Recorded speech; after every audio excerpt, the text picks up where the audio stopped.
Install laminate flooring at your house. Coming up next on the At Home channel at Buildopedia.com.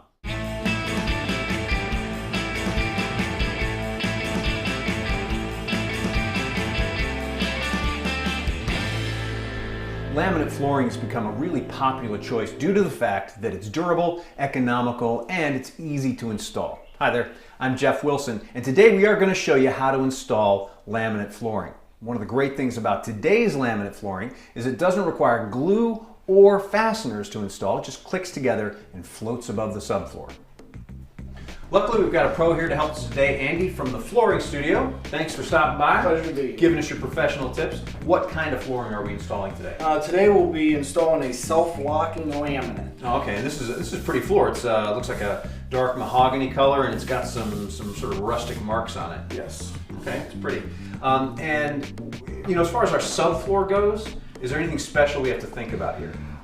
Just check the levelness. Okay. All manufacturers are going to require the floor to be pretty level. Okay. And just make sure that it's clean. Okay, and it can go over, most laminates can go over most subfloors? Yes. Yeah. Okay, just check the manufacturer's directions, I always. suppose. Okay. What kind of tools do we need for the installation? Tools, you're going to need a pull bar, some tapping blocks, you'll need spacers. Okay. Also a hammer or a small broom just to keep any debris out of the way as you're working. Okay. And Some cutting tools, I just suppose? some regular cutting tools, a table saw, Great. chop saw. Okay.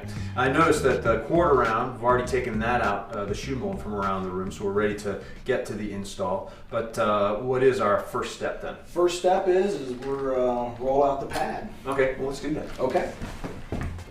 We fit the padding along the wall as we roll it out. We'll notch the padding around any outlets and be sure to cut out for the floor vents.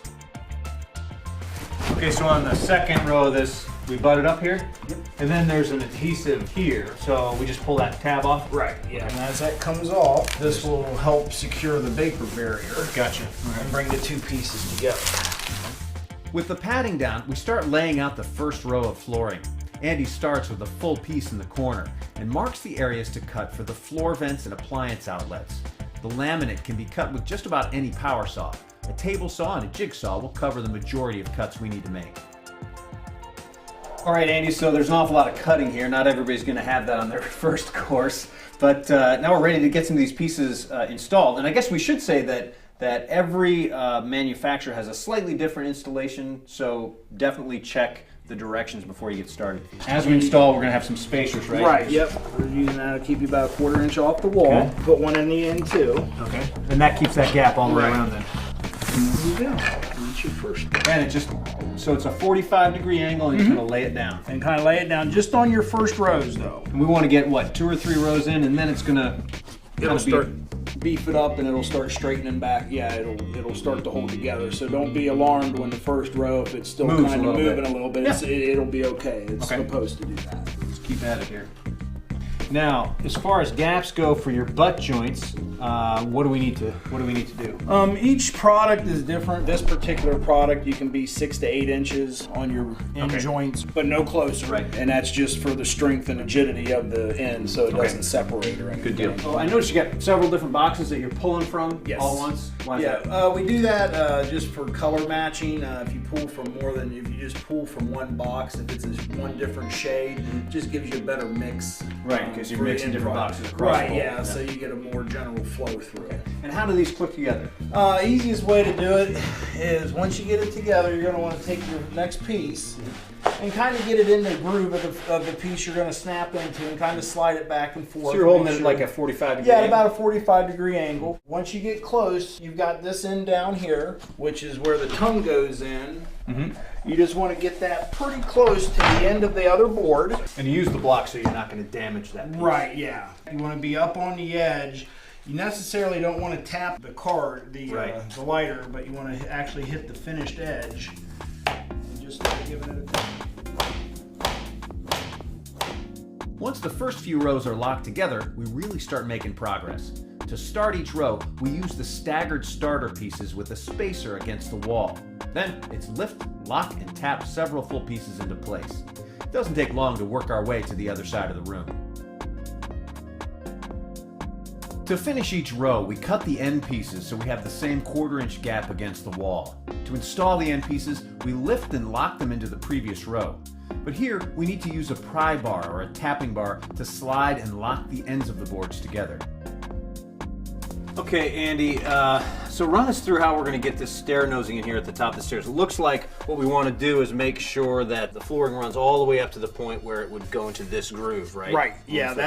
This is for the expansion. This will sit on top of your laminate. Okay. And you just want to go under about a 1/4 inch or so because you still want to leave some expansion. Right. And then what we do is we'll run a nice bead of liquid adhesive right there. And then we'll face nail a few pins down there, and once that glue sets up, it'll be good. Okay, yep, great. Good and sturdy. All right, let's get this last piece in there. Yep.